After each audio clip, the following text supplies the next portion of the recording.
नमस्कार, पवन एट 8 में आपका स्वागत है और आप देख रहे हैं द न्यूज रूम 24 आवाज। दुखद घटना उत्तर प्रदेश के हाथरस में हुई है। अभी तक जब हम कार्यक्रम को रिकॉर्ड कर रहे हैं तो जानकारी मिल रही है उसमें 116 लोगों की मौत हो चुकी है। घायलों की संख्या बहुत ज्यादा है, आंकड़ा बढ़ सकता है। चिंता का विषय है। मृतकों की आत्मा की शांति के लिए हम भी दुआ करते हैं कि एक धार्मिक कार्यक्रम में इस तरह से भगदड़ मच जाए और इतने लोगों की जान चली जाए। ये पहली बार नहीं हुआ है। देश में बहुत जगहों पर, धार्मिक स्थलों पर इस तरह की घटनाएं हो चुकी हैं और अगर अभी तक की बात करें तो पिछले 10-12 साल में मरने वालों का आंकड़ा हजारों में है। जम्मू कश्मीर की ही अगर हम बात करें तो माता वैष्णो देवी के दरबार में 1 जनवरी 2022 को भगदड़ हुई थी जिसमें 12 श्रद्धालुओं की मौत हुई थी। उसके बाद जांच बिठा दी गई, नतीजा कुछ भी निकला हो लेकिन मरने वाले वापस नहीं आए। जम्मू कश्मीर की बात छोड़ दें तो बाहर हम चलते हैं तो यूपी की हाथरस घटना जो हुई है, वहां पर जो सूरज यादव उर्फ भोले बाबा जिसे लोग भगवान मानते थे, वहां पर इतनी संख्या में लोगों का पहुंच जाना, सवाल तो उठते हैं प्रशासन पर और जो आयोजक हैं जो धार्मिक स्थलों के, लेकिन कहीं हम भी सबसे ज्यादा गुनाहगार हैं जो एक इंसान को हम भगवान समझ लेते हैं और उसकी पूजा अर्चना में पूरा परिवार जुट जाता है। हम खुद जिम्मेवार हैं इस तरह की घटनाओं के लिए।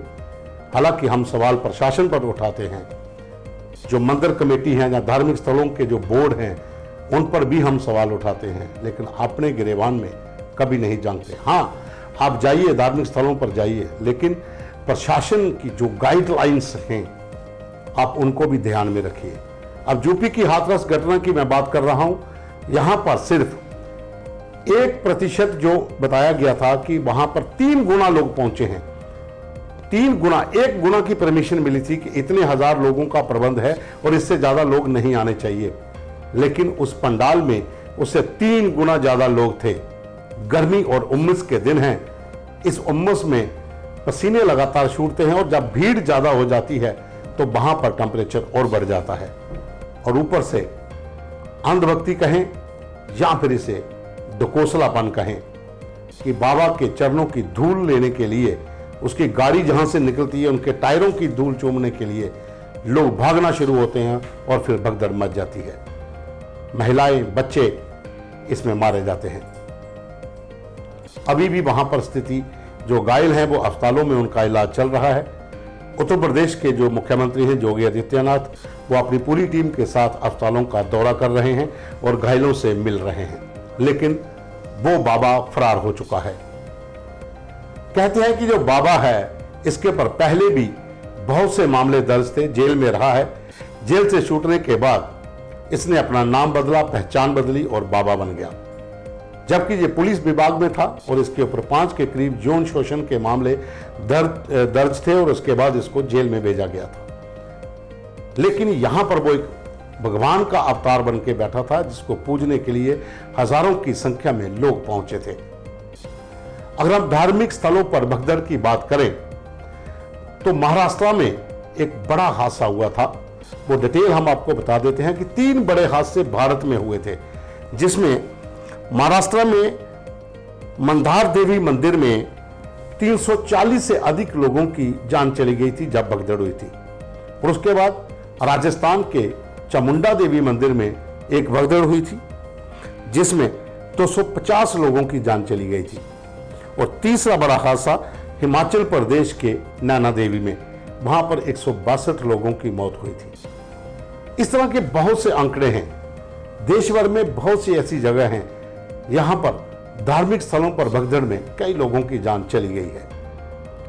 प्रशासन भी कहीं ना कहीं जिम्मेवार तो है, लेकिन सबसे ज्यादा जिम्मेवार वो लोग भी हैं जो इस तरह के आयोजन करते हैं, जो कमेटीज होती हैं, जो सेवादार होते हैं।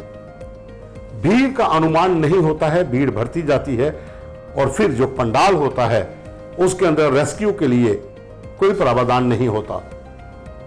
घुटन सी महसूस जब लोगों को होने लगती है और छोटी सी अफवाह पर वहां भगदड़ मच जाती है। और जब भगदड़ मचती है तो कई छोटे बच्चे, महिलाएं, बुजुर्ग उसकी चपेट में आ जाते हैं और उनकी मौत हो जाती है। जैसा मैंने आपको पहले बताया, 3 बड़े हादसे हुए हैं। इस तरह के बहुत से हादसे हैं जो उड़ीसा में हुए हैं, केरल में हुए हैं, उत्तर भारत में कई जगहों पर हुए हैं जहां पर कई लोगों की जान चली गई है। आखिर सरकार इन कार्यक्रमों पर कोई कड़ा एक्शन क्यों नहीं लेती जब कोई भगदड़ होती है? जो उनके आयोजक हैं या फिर वहां पर जो प्रशासनिक अधिकारी हैं, अगर कड़ी कार्रवाई की गई होती तो इस तरह की घटनाएं दोबारा नहीं होती। लेकिन जैसा मैंने पहले कहा कि हम भी जिम्मेवार हैं, हम भी भेड़ चाल में लगे हुए हैं और हम भी दौड़ते हैं। लेकिन यह भी सोचना होगा कि अगर हम जाते हैं, हमारी आस्था है, हम मानते हैं, लेकिन वहां पर जो आयोजक हैं उनका बहुत बड़ा रोल होता है भीड़ को नियंत्रण में रखना, वहां पर रेस्क्यू के लिए अलग अलग जगह बनानी, अगर लोग जगह आ जाते हैं तो उनको किस तरह से सेफ रखना है। और सबसे बड़ा प्रशासन का भी रोल होता है।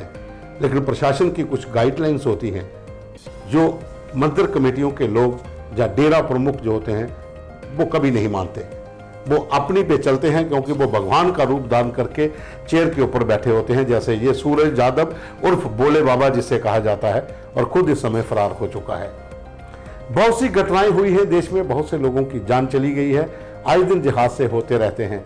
लेकिन अभी तक कोई ऐसा कानून सरकार की ओर से कड़ा नहीं बनाया गया कि अगर एक घटना के बाद बड़ी कार्रवाई की गई होती तो बाकी तमाम डेरा प्रमुख, तमाम मंदिर कमेटियों के आयोजक, तमाम जो इतने बड़े बड़े सत्संग होते हैं वहां पर जो आयोजक हैं, जहां उनके जो कार्य खास लोग हैं, जो सेवादार कमेटियों के प्रमुख हैं, उनको भी पता चलता कि कार्रवाई बहुत कड़ी होती है तो वो भी संभल कर काम करते। लेकिन ऐसा नहीं हुआ।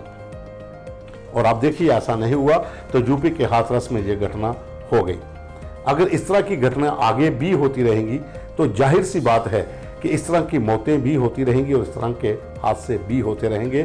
सरकार जहां एक तरफ इसके ऊपर कड़ी कार्रवाई करे तो दूसरी ओर जो मंदिर कमेटियां हैं उनका भी यहां पर एक अहम रोल बनता है कि हम जो हैं वहां पर लोगों की भीड़ को नियंत्रण में रखें। अगर कहीं सत्संग है, जिस तरह के हरिद्वार में बहुत सी दुनिया जाती है, वहां पर प्रशासन जो है वो अपने तरीके से काम करता है। बहुत से ऐसे पंडाल लगे होते हैं, कई जगह ऐसी हैं। आप अगर आप देखिए तो मंदिर हैं, मस्जिद हैं, गुरुद्वारे हैं, मस्जिदों में या फिर दूसरे जो धार्मिक जो लोग हैं, जो धार्मिक संगठन हैं, वहाँ पर कई इस तरह के उर्स होते हैं, सालाना वहाँ पर सत्संग होते हैं, मेल्स होती हैं बरादरीज की। वहाँ पर एक बाकायदा सिस्टम के साथ लोगों को मैनेज किया जाता है। लेकिन कुछ ऐसे लोग भी होते हैं जो सरकार की गाइडलाइंस को नहीं मानते हैं, प्रशासन की गाइडलाइंस को नहीं मानते हैं और इस तरह के हादसे फिर हो जाते हैं। आखिर इन हादसों का जिम्मेवार कौन है, ये भी सोचना होगा और इसके ऊपर अमल भी करना होगा कि हम किस दिशा की ओर जा रहे हैं। हमारी आस्था अपनी जगह पर है, हमारे अपने विचार हमारी अपनी जगह पर हैं, हम किसको मानते हैं, किसको पूजते हैं, वो हमारी अपनी इच्छा है।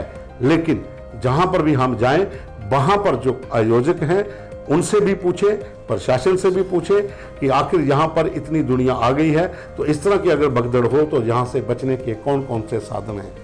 सपोज करिए कि आप किसी ऐसे सत्संग में गए हैं जिस तरह से हाथरस में 3 गुना से ज़्यादा लोग वहाँ पहुँच गए थे, जगह बहुत कम थी, तो ऐसी जगहों पर जाने से भी बचें, परहेज करें। जब वहाँ पर भीड़ कम हो जाए उसके बाद आप दर्शन के लिए जाइए, क्योंकि ये आपकी आस्था का सवाल है और ये आपका अधिकार भी है।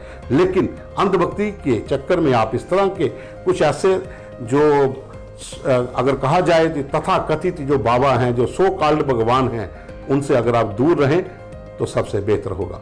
अभी के लिए बस इतना ही, धन्यवाद।